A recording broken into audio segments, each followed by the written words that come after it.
Un saludo muy cordial a todos los hermanos que están conectados a lo largo de esta red. Que esta red nos une de alguna manera u otra, nos une y aquí estamos nuevamente para estudiar su palabra. Muy agradecido, Saúl, por tu enseñanza esta mañana. Siempre se escucha esa voz clara del Evangelio y eso alimenta nuestros corazones. Como ustedes vieron en el afiche que envió el pastor Anduesa esta mañana, yo quiero darle otro vistazo a la historia del joven rico. Lo he llamado un videoclip, otro videoclip del joven rico, porque de este incidente tenemos muchos videoclips, por así decirlo. Creo que a todos nos gusta escuchar la predicación de este incidente y pudiéramos entrar en las razones por las cuales nos gusta escuchar el incidente. Pero no vamos a entrar en ese tema ahora.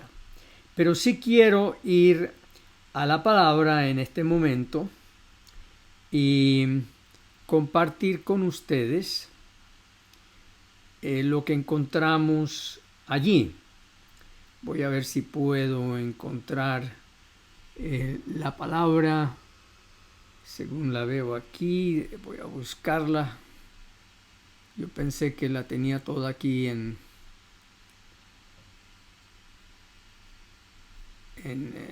ya lista. Téngame un poquito de paciencia y lo apreciaré mucho.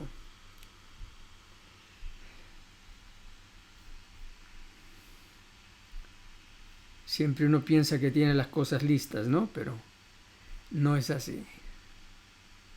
Ahora sí.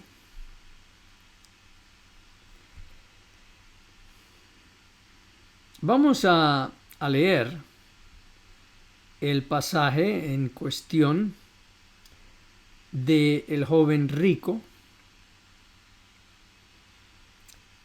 en Lucas capítulo 18, versículo 18 en adelante. Un hombre principal le preguntó diciendo: Maestro bueno, ¿qué haré para heredar la vida eterna? Jesús le dijo: ¿por qué me llamas bueno? Ninguno hay bueno, sino solo Dios. Los mandamientos, ¿sabes? No adulterarás, no matarás, no hurtarás, no dirás falso testimonio, honra a tu padre y a tu madre. Él dijo: todo esto he guardado desde mi juventud. Jesús, oyendo esto, le dijo: aún te falta una cosa, o como lo hemos escuchado en otra versión, una cosa te falta. Vende todo lo que tienes y dalo a los pobres, y tendrás tesoro en el cielo, y ven, sígueme. Entonces él, oyendo esto, se puso muy triste, porque era muy rico. Al ver Jesús que se había entristecido mucho, dijo: cuán difícilmente entrarán en el reino de Dios los que tienen riquezas. Y bueno, yo he llamado este otro videoclip porque yo he escuchado muchos sermones, he leído muchos temas sobre este encuentro de Jesús con el joven rico y particularmente aquello que todavía le faltaba al joven rico.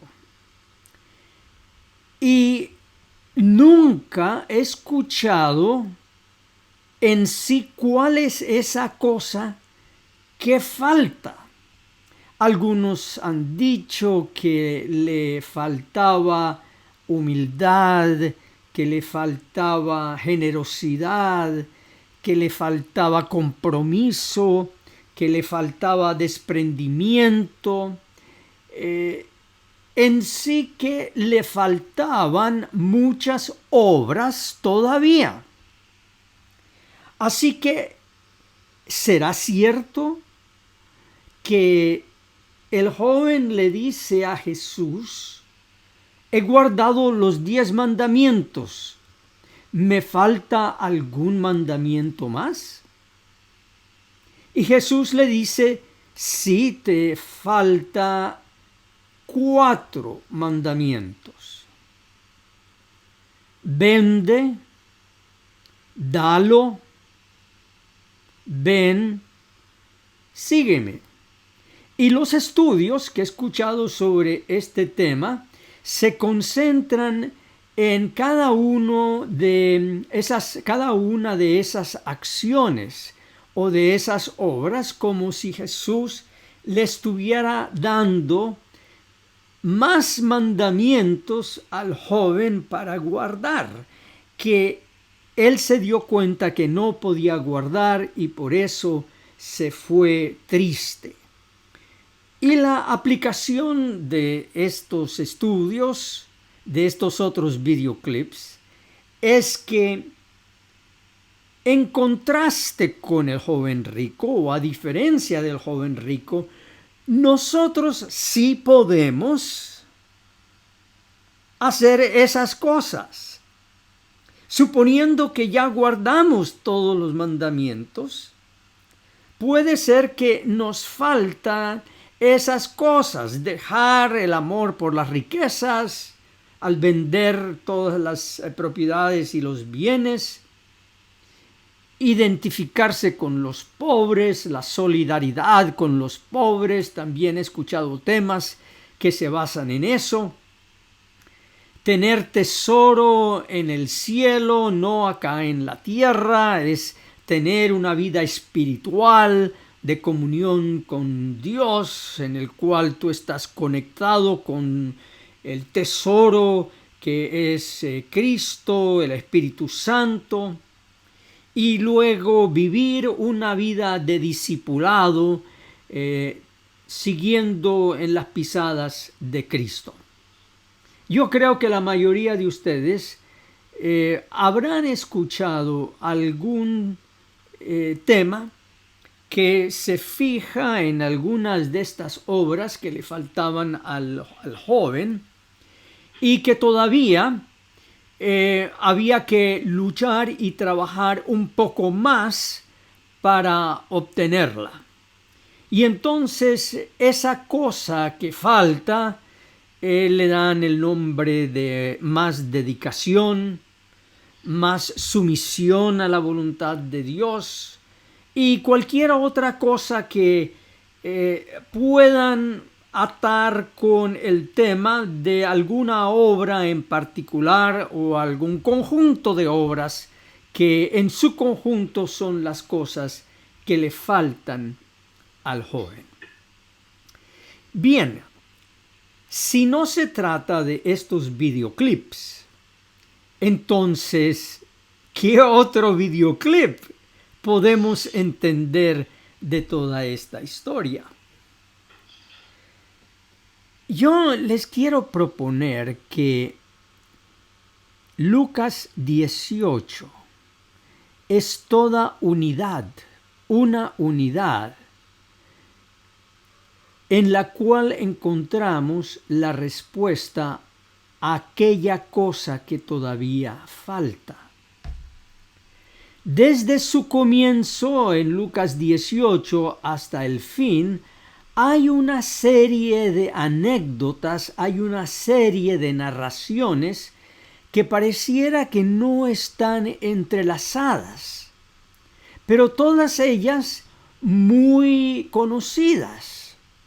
Comienza con la parábola de la viuda y el juez injusto, en el cual esta viuda, después de acosar hasta el cansancio a un juez que no teme a Dios ni respeta al hombre, de todo modo decide hacerle justicia a la viuda. Pero esta historia termina con una pregunta inesperada. ¿Hallará fe en la tierra cuando venga el Hijo del Hombre? ¿Hallará fe en la tierra? Dese cuenta cómo allí no es cualquier fe. Es fe en el Hijo del Hombre. Creo que podemos atar allí esos dos cabos. Y se trata de que Dios hace justicia prestamente cuando uno va pidiendo por justicia. Así que esa es la primera de estas anécdotas que nos va dirigiendo hacia la respuesta de aquella cosa que le faltaba al joven rico. De paso, esta anécdota, esta perícopa, que comienza la serie de anécdotas de Lucas 18, termina con el mismo tema de la fe, porque aquí en Lucas capítulo 18, cuando encontramos al ciego que le pide a Jesús, hijo de David, que tenga misericordia de él, Jesús le dice: tu fe te ha salvado. Y estas dos anécdotas sirven como un sándwich, con la fe en la primera anécdota y la fe en la última anécdota. En la primera anécdota la pregunta es: cuando venga el Hijo del Hombre, ¿hallará fe en la tierra? Y al terminar las anécdotas de Lucas 18, dice que tu fe te ha salvado. Recibe la vista, tu fe te ha salvado. Esta era una manera de escribir por los antiguos hebreos, que ponían un tema al principio. De hecho, muchos de los salmos son así: un tema al principio y luego otro al fin, y entonces en la mitad se encuentra la palabra más importante o el tema más importante que se encuentra en ese sándwich de historias entre esas dos tapas. Así que aquí Lucas nos está diciendo al comenzar que hay fe.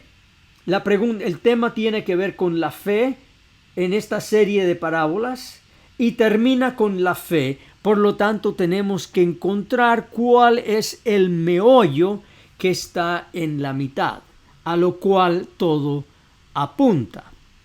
Así que sigamos hacia la siguiente anécdota que encontramos nosotros acá. Y síganme de cerca, por favor. Luego de esta anécdota de la viuda y el juez injusto, viene la parábola del fariseo y el publicano, que bien la conocemos nosotros. Dos hombres subieron al templo, uno fariseo y el otro publicano, y el fariseo tiene un discurso bastante parecido al discurso del joven rico o de este principal, en su discurso él da gracias a Dios porque él guarda los mandamientos y no es un pecador como los otros hombres, ni siquiera como el otro hombre que está allí al lado. De esta anécdota podemos hablar también mucho en el significado de lo que uno trae dentro de uno cuando se jacta de ser justo y es una ceguera porque uno no puede ver su naturaleza pecaminosa. Ese es otro tema que lo vamos a dejar allí tal vez para el futuro.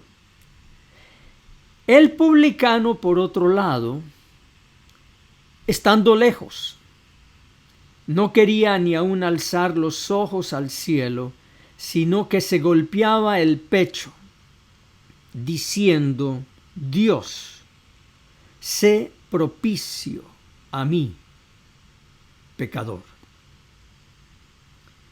Y aquí hay mucha luz, porque la palabra que él usa, propicio, viene de la misma raíz de la palabra que también se usa en la Septuaginta para traducir la palabra del Antiguo Testamento que nosotros conocemos como el propiciatorio.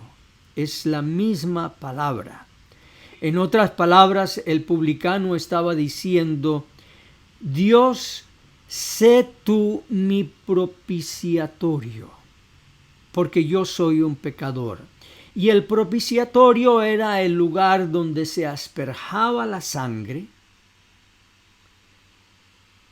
el día de las expiaciones para expiar los pecados del pueblo de Israel. Así que los judíos que estaban escuchando esta parábola entendieron muy bien lo que decía el publicano. Quiero que tú, Señor, seas mi lugar donde se encuentra el perdón de mis pecados. Esa tapa de oro que era el propiciatorio. Yo no encuentro en mí ningún oro, nada de valor. Yo dentro de mí solo encuentro pecado. Así que necesito que tú seas mi propiciatorio, mi lugar donde Dios queda satisfecho al ver mis pecados perdonados. Y la manera como Jesús responde al publicano es que éste descendió a su casa justificado, declarado justo. Este pecador fue declarado justo al darse cuenta que no tenía nada que ofrecer al Señor, como donde pudiera hallar manera de propiciar, de purgar, de pagar por sus pecados. Así que él solo podía confiar en el propiciatorio que Dios había provisto. Bien, luego viene otra anécdota bastante diferente, lo que pareciera que no tiene relación a las demás anécdotas y mucho menos a la historia del joven rico. Pero nos dice que traían a él los niños para que los tocase, lo cual viendo los discípulos les reprendieron. Mas Jesús, llamándolos, dijo: Dejad a los niños venir a mí, y no se lo impidáis, porque de los tales es el reino de Dios. De cierto os digo que el que no recibe el reino de Dios como un niño, no entrará en él. Me llama la atención que la primera palabra que se usa aquí para niños en el versículo 15 es la palabra que en aquel entonces se usaba para los recién nacidos, es decir, para los infantes, no solo niños de brazos, sino los recién nacidos. De hecho, esta palabra también se usa para el feto, el niño no nacido. Es la palabra brefo. Es el niño no nacido todavía. Es la palabra que Lucas también en capítulo 1, versículo 41, usa para describir ese momento cuando María fue a visitar a su pariente Elizabeth, y Elizabeth sintió al brefos que saltaba dentro de ella.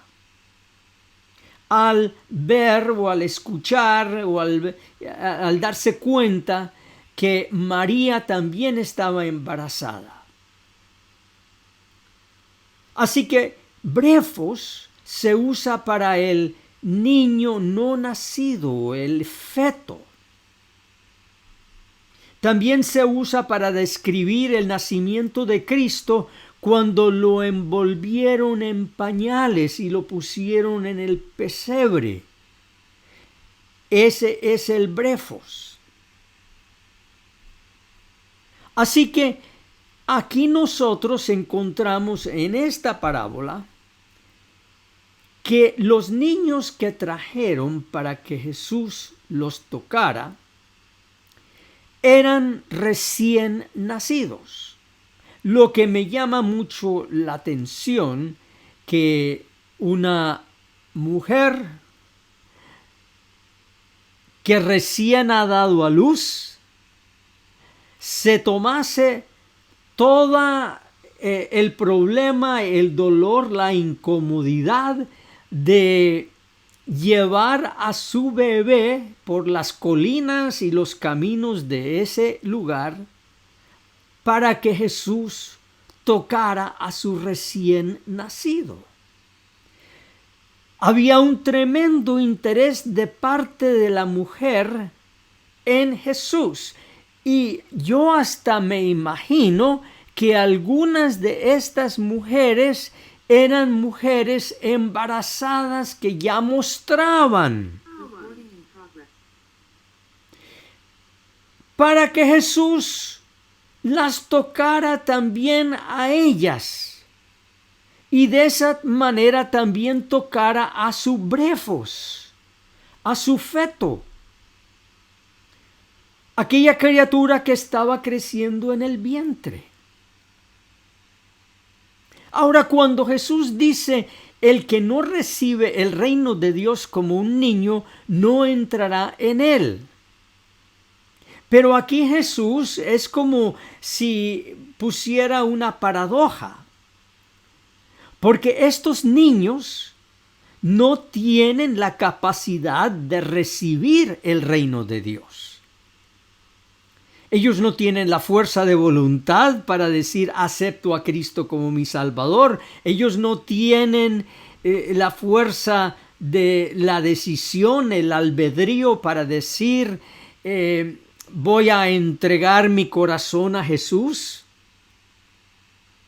No, ellos tienen que ser traídos en los brazos de sus madres o en el vientre de la madre. Y yo creo que esa fue parte de la razón por la cual los discípulos se ofuscaron, porque no querían ver un montón de mujeres embarazadas alrededor de Jesús. Pero Jesús les dijo, dejen a los niños que vengan a mí. Ahora, en esta segunda parte, cuando Jesús dice, dejen a los niños, usa otra palabra para niños que son niños más grandecitos. Pero había niños recién nacidos, niños en el útero, niños más grandecitos, pero aquí dice, el que no recibe el reino de Dios como un brefo, un recién nacido, no entrará en él. La única manera como estos niños pueden entrar al reino de Dios es mediante el toque de Jesús. Esa es la única manera como recibieron el reino aquellos niños. Ese día, esos niños que Jesús tocó recibieron el reino. Quiere decir que cuando crecieron y fueron grandes ya estaban en el reino. Ya la decisión había sido tomada a favor de ellos.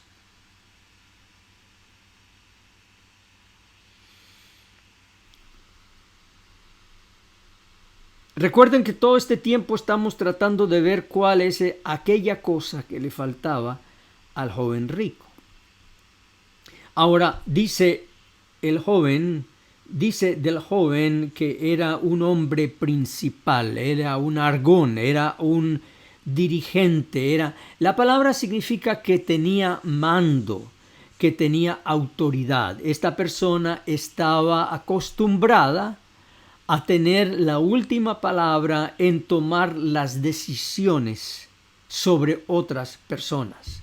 Algunos comentaristas piensan que este joven hasta pudiera haber sido miembro del Sanedrín, porque era una persona opulenta, con riqueza, y las riquezas eran una señal del favor de Dios. Una persona muy apta para estar en el Sanedrín, una persona de muy buena reputación, porque desde la juventud había guardado los mandamientos. Es decir, este joven no le faltaba absolutamente nada y por tanto es posible que él hubiera sido miembro del Sanedrín.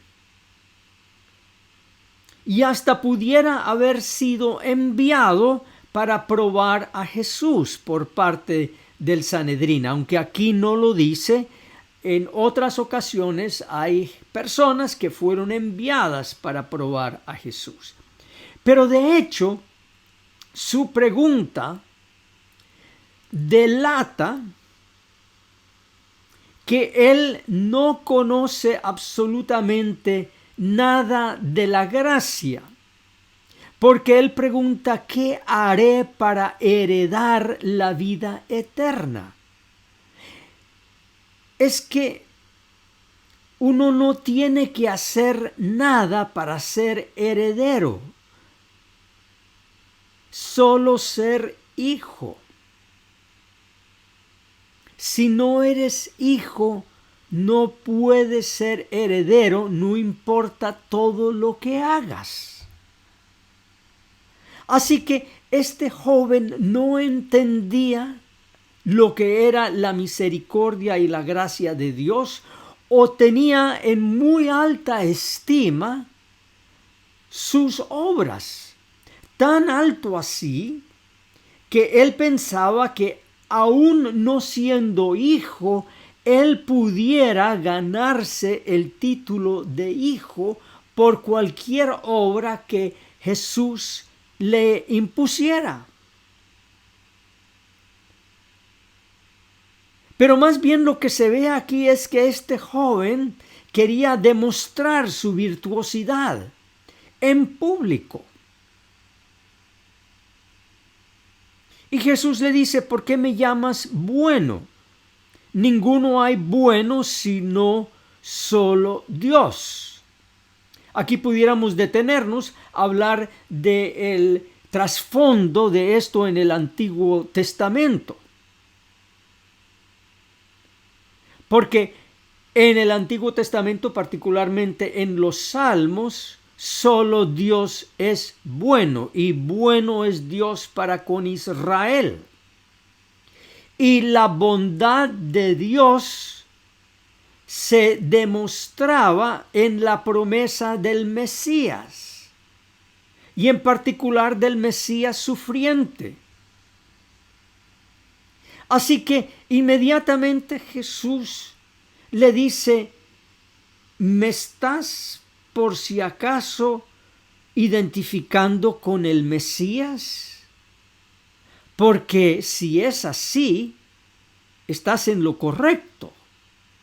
Solo Dios, en otras palabras, el Dios de Israel está ante ti. Ese bueno que tú llamas es el Dios de Israel. Y aquí ante ti está solo Dios. Ahora quiero que ustedes vean allí ese solo Dios, porque es clave para nuestro nuevo vistazo al joven rico, a este nuevo videoclip. Así que Jesús le hace una prueba. Dice: conoces los mandamientos: no adulterarás, no matarás, no hurtarás, no dirás falso testimonio. Y allí Jesús retrocede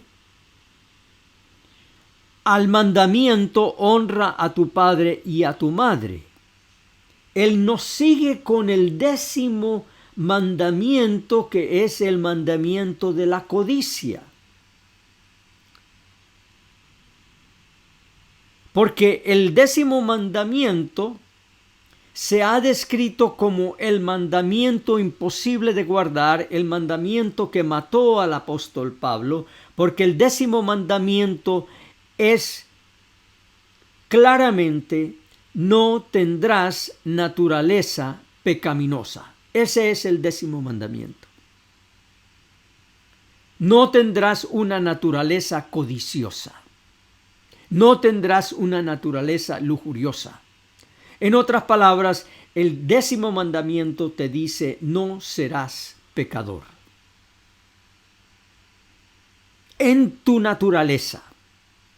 Y hay una forma de hablar que usaban los antiguos griegos, que cuando hablaban en una serie de temas o normas conocidas por el público y dejaban u omitían alguna, era para llamar atención a la que se omitía.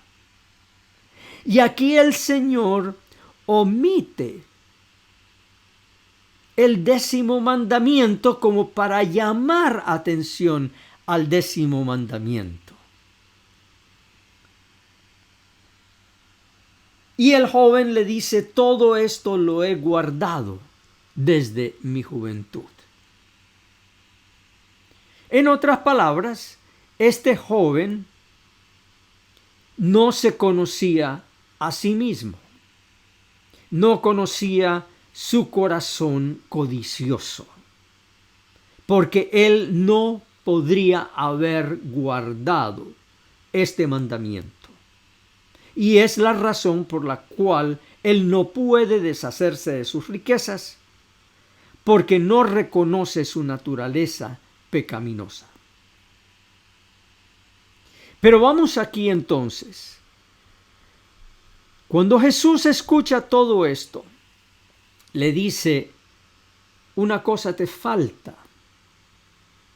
Vende todo lo que tienes y dalo a los pobres, y tendrás tesoro en el cielo, y ven, sígueme. Ahora, el videoclip que les quiero proponer no es el del versículo 23. El versículo 23 dice que él, oyendo esto, se puso muy triste porque era muy rico. Ese no es el videoclip. Yo por un momento quisiera que nosotros siguiéramos el escenario y el joven sigue adelante y vende todas sus posesiones y las reparte a los pobres, porque aquí la palabra dalo a los pobres es una palabra griega que significa reparte uno por uno. Distribuye a los pobres. Y ven, sígueme.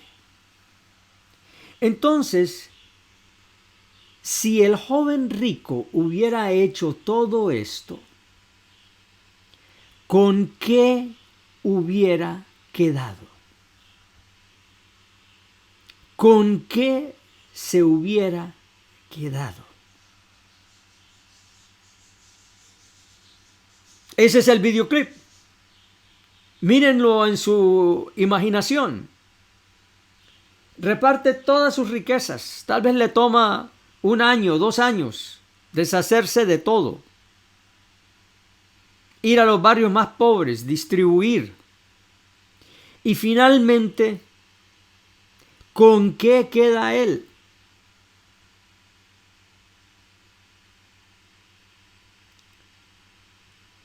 Con nada. Absolutamente nada. Pero al seguir a Cristo, ¿con qué queda el joven rico? Lo único que él tiene es a Cristo solo. El solo Cristo.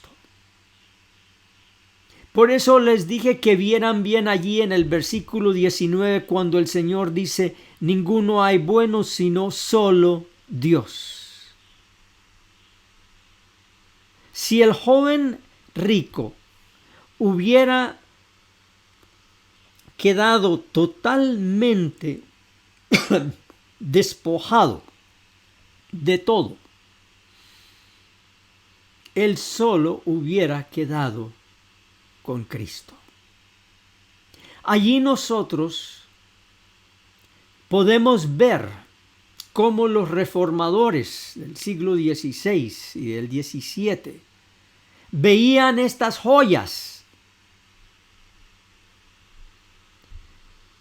del solo Cristo y la sola fe. Pero recordemos que según la anécdota de los párvulos, de los brefos, de los niños recién nacidos, ellos ni traían fe. Solamente el toque de Cristo era suficiente para entrar al reino de los cielos. Y esto es lo que el publicano dice en su oración: Señor, yo no tengo nada que ofrecerte que se pueda comparar con lo que te ofrece el fariseo. Por lo tanto, yo necesito que tú seas ese tesoro, ese propiciatorio de oro, donde mis pecados queden perdonados. Y nosotros sabemos que Cristo es el propiciatorio, Él es el cumplimiento, Él es el propiciatorio vivo, en donde nuestros pecados fueron castigados, enjuiciados, condenados, como nos enseñaba el pastor Saúl. Él es nuestro único propiciatorio. Y luego esta historia nos dice cómo Jesús es el propiciatorio, porque aquí Jesús anuncia su muerte, en donde Él les dice que vamos a subir a Jerusalén y se cumplirán todas las cosas escritas por los profetas acerca del Hijo del Hombre. Será entregado a los gentiles, será escarnecido y afrentado y escupido. Después que le hayan azotado, le matarán, mas al tercer día resucitará. Allí está la obra del propiciatorio. Allí está el perdón de los pecados del publicano. Allí está el tesoro en el cielo que el joven rico pudiera haber tenido al llegar a Jesús despojado de todo y solamente con Él. Y la última anécdota, la otra tapa del sándwich, es el ciego, que no podía ver porque estaba ciego. Preguntó qué era lo que pasaba cuando escuchó a la multitud. Le dijeron que pasaba Jesús Nazareno. Y él dio voces: Jesús, Hijo de David, ten misericordia de mí. Nuevamente allí escuchamos nosotros las palabras del publicano: sé tú mi propiciatorio. Jesús, Hijo de David, Hijo de Dios, Dios mismo. El ciego podía ver que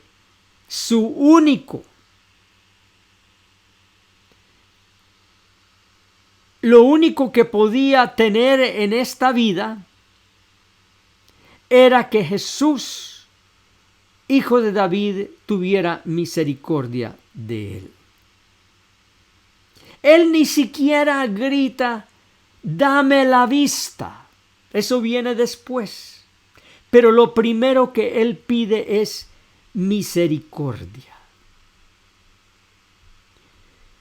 Y al fin Jesús le dice: recíbela, tu fe te ha salvado. Y luego vio y le seguía, glorificando a Dios, y todo el pueblo, cuando vio aquello, dio alabanza a Dios. Así que vemos como en Lucas 18 hay esta serie de anécdotas con la fe como la tapa de un emparedado. Y en la mitad hay varias anécdotas que nos muestran que es solamente por la plenitud de Cristo que el pecador puede llegar a Dios.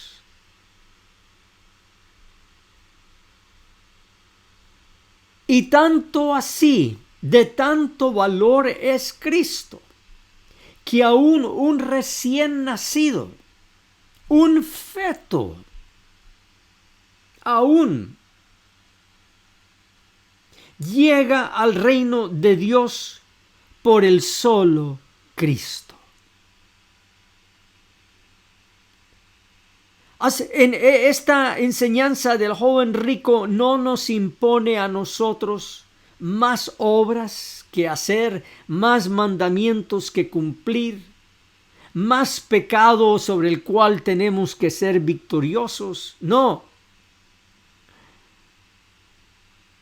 Nos manda a llegar ante la presencia de Cristo totalmente despojados y solo con Cristo y el Cristo solo. Alabado y glorificado sea el nombre del Señor Jesús, ahora y para siempre. Amén.